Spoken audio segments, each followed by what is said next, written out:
Since this is the first episode, don't be surprised if this ends up being more about Dark Souls 1 in general instead of just the Ultra Greatsword. Though, to be fair, given my history with the game, primarily using the Ultra Greatsword, the playstyle of the Ultra Greatsword and DS1 itself are kind of synonymous in my mind. Anyway, as is probably stated in the future, if this ever gets compiled into one large compilation with all the different weapons included, I don't really like DS1. Look, I got into the series with Dark Souls 3. I bought it on release, and it was like a year later I got around to the first game. I bought the Prepare to Die edition. And look, the series was something very different back then. It was more of an adventure game, an adventure RPG, not action. Almost closer to Legend of Zelda, or better yet, Resident Evil, which is actually not even a crazy comparison when you consider that DMC was originally a prototype for RE4. Anyway, Dark Souls 1 is honestly not only just more of an adventure game than a straight up action game, it's honestly closer to a puzzle game, at least in its structure. A lot of the challenges it puts forward is more about figuring out how to navigate its world, its obstacles, rather than the actual technical execution of the gameplay. Which is also what makes me sort of less interested in it compared to the subsequent Souls games, because what really appeals to me in this series is the skill expression of the combat, not so much the exploration. But maybe this series will give me new insights on the series that'll make me appreciate this first entry more. Or maybe this will just be pure torture, I don't know. This was a rough first run. I just kind of did whatever came to mind. Still very much casual, wasted tons of time despite actually scouting out the game and trying to come up with some sort of route.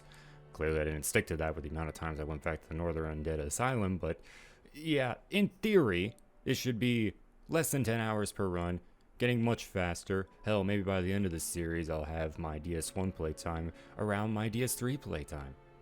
I highly doubt that because I'm not that committed to this, but it's certainly not going to end up as another 15-hour fucking playthrough. 7-hour final recording that honestly should have been like 2 or 3.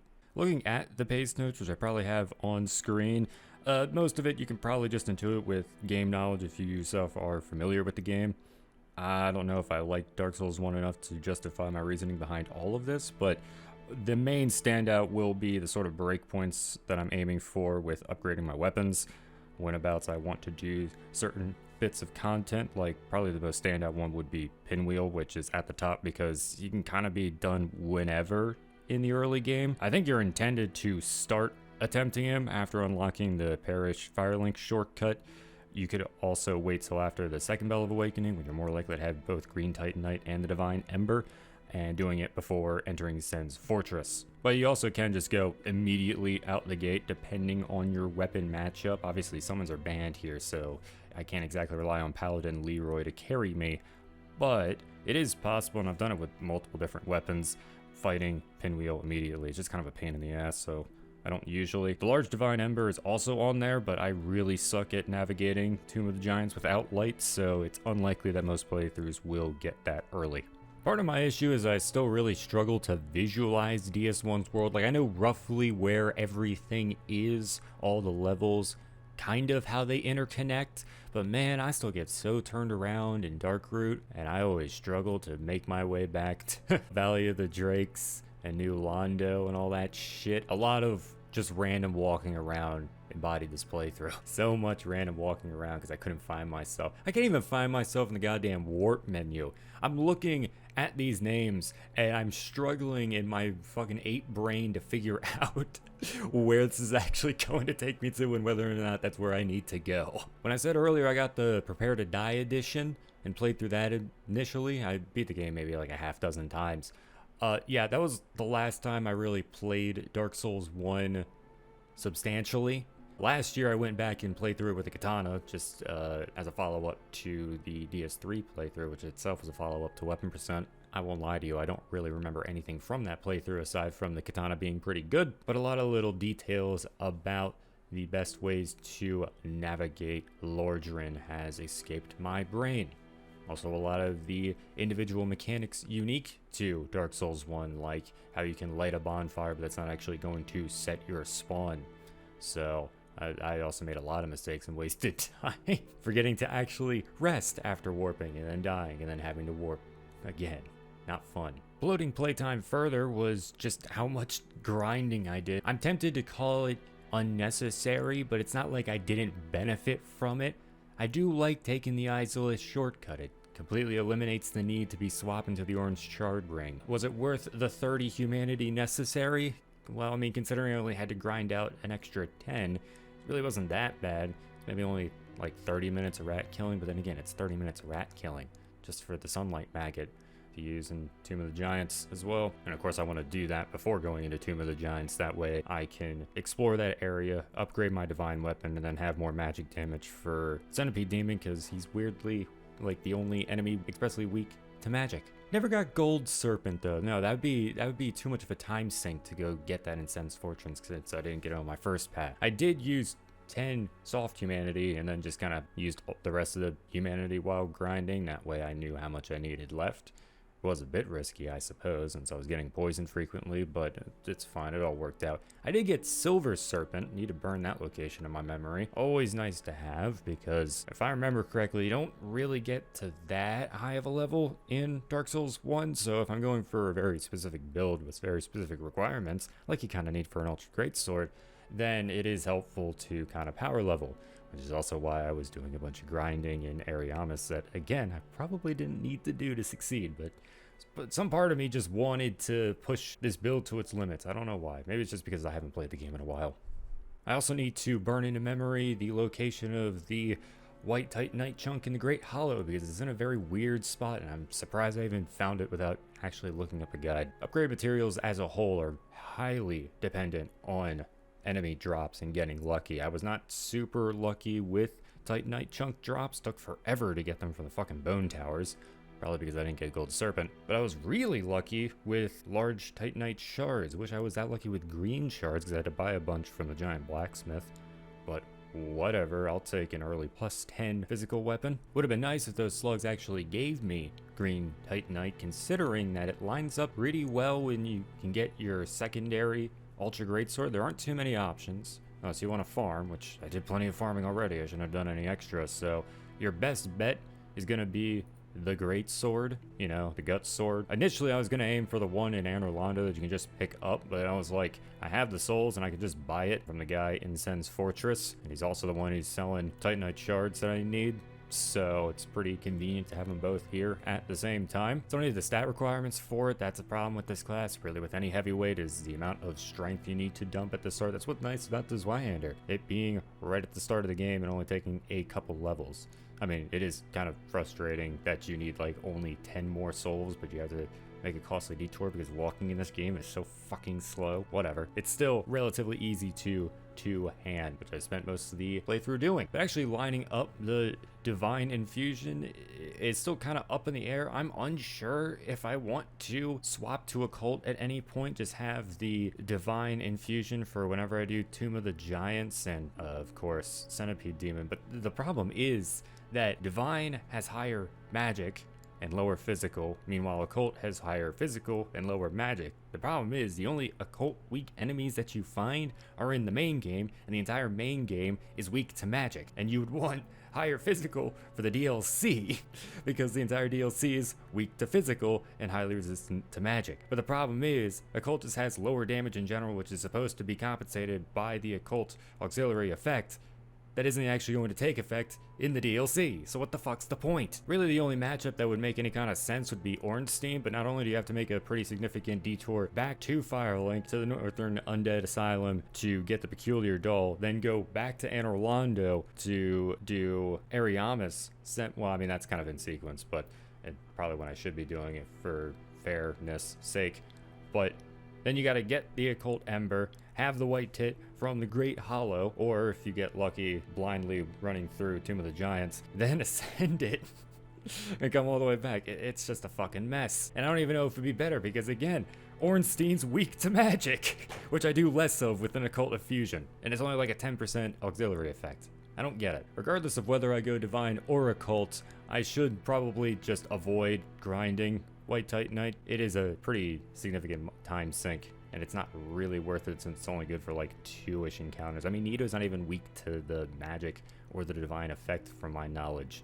you'd want to be using fire against him, which I'm not going to do because I'm pairing it with lightning. Everything in this game is weak to lightning. The bad thing about a lightning infusion is that it doesn't have any scaling, but since, as I'll get to later, the main stat you want to be pumping in this game is endurance, because everything can have the best poise and the best armor. That doesn't really work out for the DLC as stated, because the DLC resists all forms of magic. And of course Gwyn. Fire has more neutral effect across the game. However, there are some poor matchups, and it's not going to be ideal in every circumstance. So even though a Chaos Infusion is going to do more than a Lightning Infusion when you have the humanity bonus, I just determined it wasn't going to be worth it, especially since getting the upgrade materials for a Chaos Infusion is pretty resource intensive, and you're not using resources that you're already naturally grabbing. And it cuts into what you're using for your Divine Infusion. Alternatively, you can upgrade your lightning weapon more if you have another physical option. The main reason you want the physical option is dealing physical damage, but also having the ability to be buffed still, which there are some unique weapons that you can buff with resins. Some of them being dragon weapons, like the Dragon King Great Axe, and not the Dragon King Greatsword, which is what I thought, which is why I maxed out my Lightning Zweihander and used up the one main game slab that's convenient to get. Then I didn't have the ability to get a plus 15 base physical weapon. Spent all that time getting lost in Blighttown because I completely forgot there was when they were saying a pit behind the second bonfire, I forgot that you literally just walk back and it's not gated off like the other little sewer section where you get the Firekeeper's soul. Here I thought I was going to be saving time this playthrough, since I was just going to skip Blighttown with the Master Key. I was skipping the Catacombs because I was just jumping down to the bottom immediately. And I'm skipping Anne Orlando's palace section at the very least. I don't know, there's some merit to going through there for souls and the items that you can pick up there, but I ended up losing all that time save, wandering around Blighttown looking for the wrong thing. Though I can't complain too much about the Dragon Greatsword because it does have insanely high base physical damage. That's the great thing about heavyweights, is that even if I'm not investing that, I mean, you do have to make a decent amount of strength investment, and it has good scaling, so it does kind of make up for it a little bit. It stayed competitive with my other weapons and hit incredibly hard, even though I couldn't actually buff it with resins. It made the DLC very comfortable because it reduced the amount of interactions I needed to do by just nuking them with the unique R2 Wind Blast. More on poise and defense and the way it works in this game with the whole static poise mechanic as opposed to the active poise that would come in 3 onward. Yeah, expect a lot of the same items in these playthroughs. A lot of the same armor sets, a lot of the same rings. There's really not much reason not to use the Elite Knight set, and Havels, and the Wolf Ring, and Fap. All that fun stuff. I mean, it's crazy that you can have that insane amount of poise for weapons as light as like a dagger, or a curved sword, or a katana. Pretty ridiculous, but that's just what Dark Souls 1 is. Also, probably going to be aiming for roughly around 30 vigor each playthrough. Probably even going for the +6 flask, because it is nice when you can have one flask and basically recover the entire bar. That will mean letting the Firelink Firekeeper die, but while it was an inconvenience, by the time you get warping, which is, I mean, going to be roughly around the time, if you delay, I think it's triggered by the second Bell of Awakening.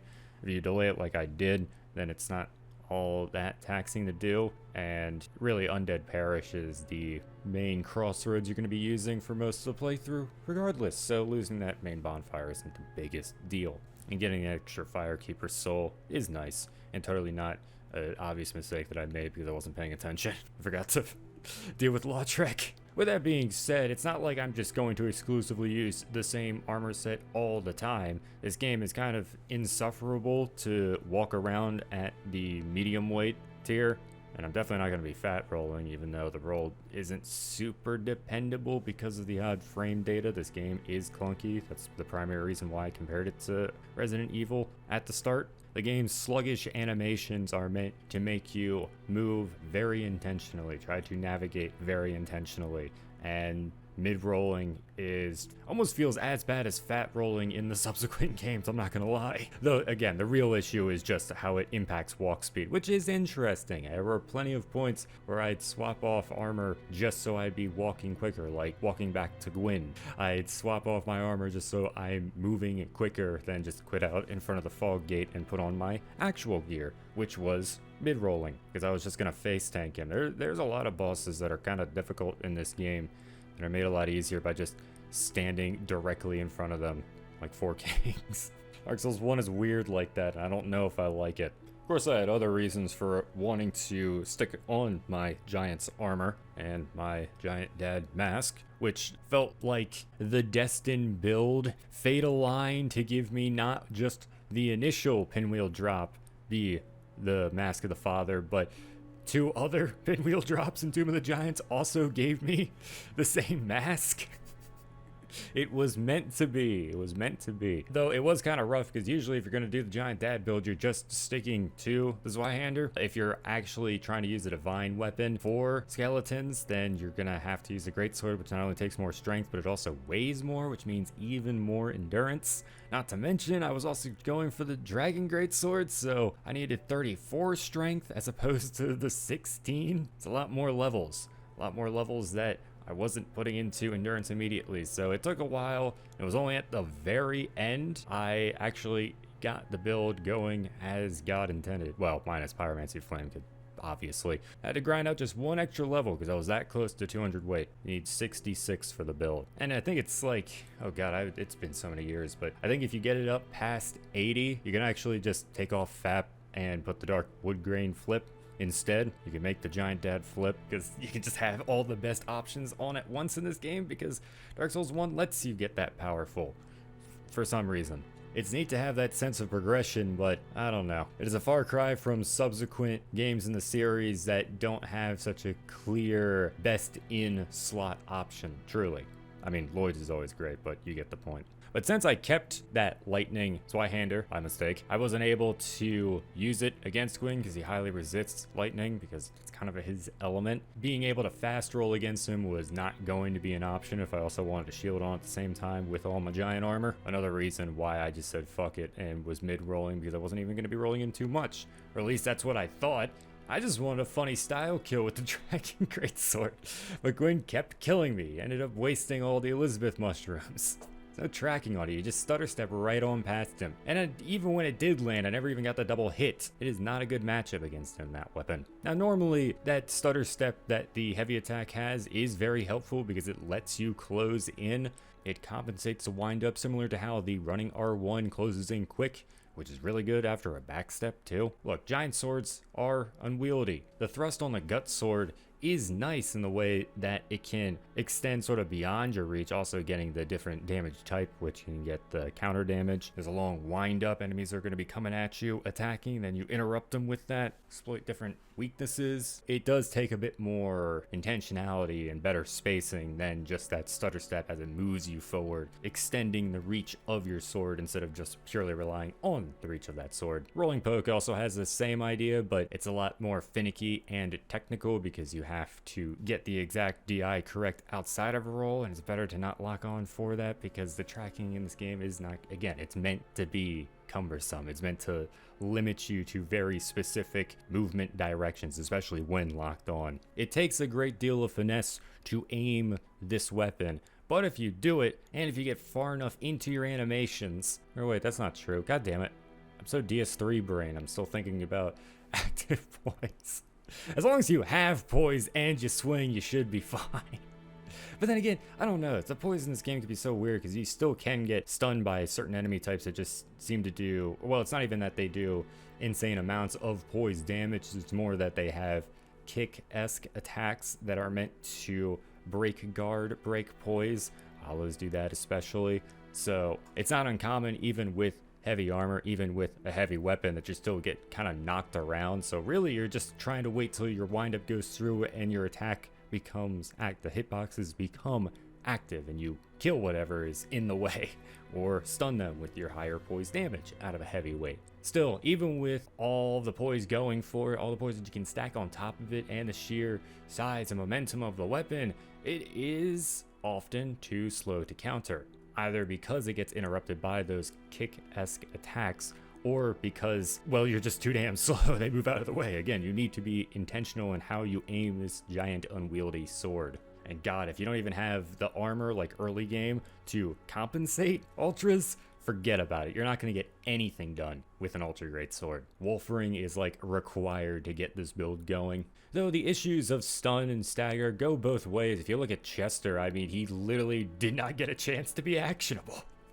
Like how I didn't get a chance to be actionable later on in Ulysses getting fucking stun locked by, what do you even call those guys? Yeah, see, I don't know any enemy names in this game. Or no, wait, I think they're called bloatheads. That's what I'm gonna call them. Bloathead sorcerer. Shot the dark orb at me. Now, of course, in this situation, you want to be using a shield. The game heavily encourages you to use a shield. How many times have I heard people saying like they went back to Dark Souls 1, really struggled with the game until they just said fuck it and started using a shield, and then everything started to click in place. Having a guard is nice. And the nice thing about having such a large heavyweight weapon is that it has actually decent defense values. You can use it as a shield even if the stability isn't great. Though I never did because again, I am very much geared towards the later games in the series, the action games that would come after that don't really need to rely on guard as much, even though I need to get better at doing that in Elden Ring because guard counters are very strong. Really the only time I was guarding in this playthrough was against the dogs prior to Calamite. Maybe I should have done it with Calamite himself because literally every fucking attack from him knocks you on your ass. Who even likes Calamite? He's like designed to be as annoying as possible. Constantly moving away with you, constantly knocking you on the ground. Now, to be fair, most things in this game surprisingly knock you on your ass, which is annoying because the get-up animation is so slow, which is, again, on purpose. It's clunky by design. The massive end lag of that knockdown animation, the time it takes for you to finally get actionable, again, throws off rhythm as you're left waiting in anticipation, trying to line up your input just when you become actionable again, because buffering an input isn't great because since each animation takes so long to play out, by the time it does play out, the enemy has probably done something different. And with each of your buttons being so committal and restrictive, they're not applicable to any given scenario. It is very possible for you to buffer a movement option that will be suboptimal by the time all the seconds pass and it actually goes off. Mistimed rash inputs are punished heavily, especially when buffered. Though not acting fast enough is bad. Worse with a heavyweight because their windup is so slow. That's part of the reason why they tend to miss so often. By the time your swing actually goes off, the enemy is already moved. In the case of Calamite, like with his obnoxious head swipes and their weird old Demon King-esque collision that'll carry you along with it, I found it best to dodge twice, once to the head, once to position to his back leg, and then attack. You need to figure out an actual plan. Again, why I view this game as more of like an adventure puzzle type experience. You need to figure out what the best game plan is, then actually executing that game plan is not tough and can even be kind of repetitive. Well, I guess now that I'm talking about DLC bosses, I am still indifferent to Artorias. I played DS1 after later games in the series that had made way better knight archetype fights. Artorias is dated, and especially now that I have the knowledge that you can interrupt his buffing, which is really the only thing that makes the fight difficult. Yeah, no. Even though I was very, very rusty and getting knocked around at the start, I mean, I walked into that fight with only a few Estus on hand, and I walked out with Estus remaining. He's not hard or terribly engaging, though I guess I can see why people enjoyed it at the time. On a mechanical level, it is more nuanced than anything really the main game offers, except for probably Superstein, which is why I went on my way to fight him in this playthrough, even though I wasn't really intending to use the Leo ring. I just find it more fun. Also, Smo is easier to take out in phase 1 in my opinion than the wily Ornstein. Still, it's hard to heap too much praise on Artorias because I still like Manus. I actually like that fight. He's just overshadows Knight Artorias in like every way. It's a much more engaging duel. Though I did forget how to dodge some of his dark magic. I mean, I know they're kind of finicky and some of them aren't really, I don't even know if, I'm pretty sure there's at least one of them that's technically impossible to roll through, and that's why you want to get the silver pendant. That's why most top level players will always get the silver pendant, just because it makes it easier. But I'm pretty sure there are ways to do it. I think it's the one I was forgetting was the one where he has the dark orbs all around that close in from the perimeter of the arena, and I think that one you can literally just stand right up next to him because they fizzle out before they actually reach his model. But yeah, I'd forgotten all that stuff. But once again, I just muscled through with the Dragon Greatsword. Nearly broke it in the process. I should have had more foresight and bought repair powder from Elizabeth at the start of the DLC. Regardless of nearly breaking the weapon, I just killed him anyway. As for other interesting happenings throughout the playthrough, I did manage to get Moonlight Greatsword, which I always forget that it's only the very tip of the tail that you actually have to cut. That's why I never really succeeded in the past. Though I did get killed multiple times in the process just by completely ignoring Cease moveset, because that's very smart to do. This game really encourages you, or at least a player like me, to just kind of blitz through all the challenges, because at its core, again, the execution of this game is not difficult. And that's where they get you, because you try to brute force things and push the game further than its mechanics actually support you doing. You try to play it quicker, faster, more fluidly than its movement supports. That's what happens when you get situations like me dying repeatedly in Duke's Archives, because I'm trying to pilot this player character like I would later games in the series, and it gets me punished. So somehow I was able to navigate this game's clunky movement well enough to get a first try archers, primarily because the archer that blocks your path decided to go full melee immediately and just handed me the victory, but I'll take it.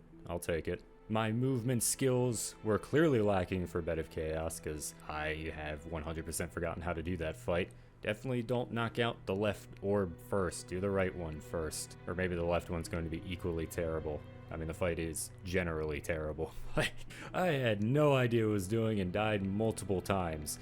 But that's to be expected with Bed of Chaos. What's really surprising, and I think the boss I died to the most was actually Gaping Dragon, but that's because I got cursed in the depths. You can tell I'm rusty. I was too lazy to go back out and get a Purging Stone, and I didn't have the foresight, yet again, to buy one initially.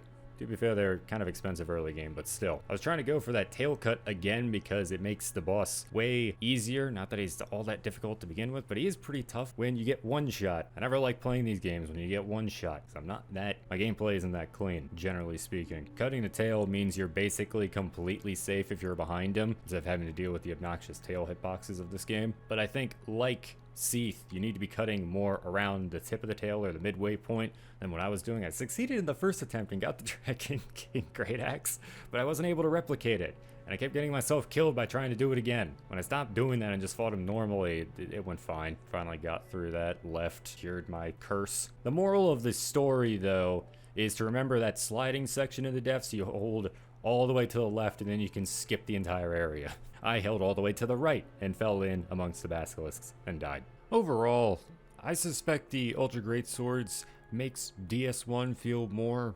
DS1E. It hyperbolizes the game's unique character, its restrictive movement, its highly committal gameplay, and this methodical, puzzle-oriented structure to its obstacles. Heavyweights are especially punishing with their lengthy animations, and that often is very frustrating, particularly when you don't have enough game knowledge to adequately apply the weapon's immense strength. Though it's easy to take that power for granted, especially right now when there's not too many other points of comparison, which kind of makes its worth dubious. Is it worth having such a punishing class? The stat requirements and sheer weight of the weapon, limiting what kind of armor you can wear at points in the game, making you have to invest heavily into strength to even wield them, also lends to this impracticality. In return, you have to recognize that you are muscling through most encounters like at least 60% of the time. It happens more often than not that you kind of go nose blind to it. You kind of forget how much you're getting out of it, because you get so caught up in the 40% of the time that you're just getting shut down because you're fighting too brazenly. You're marching in and just trying to overwhelm your opponent and not taking into account the weaknesses of the class, the slowness of it, the accuracy necessary, the forward thinking necessary to make sure that by the time you actually swing your weapon, it'll go off properly and not get stuck plinking off of a wall. For now, I'm probably just going to say B tier. It's probably more like an A tier class, but I don't have much to compare it against, because again, I mostly play this game with Ultra Greatswords because I just do the giant dad build. That's what I did in the past. The only other weapon I really used was a halberd, which is equally meticulous and cumbersome and punishing if you miss. Who knows, this might move up higher when I try other weapons. It remains to be seen.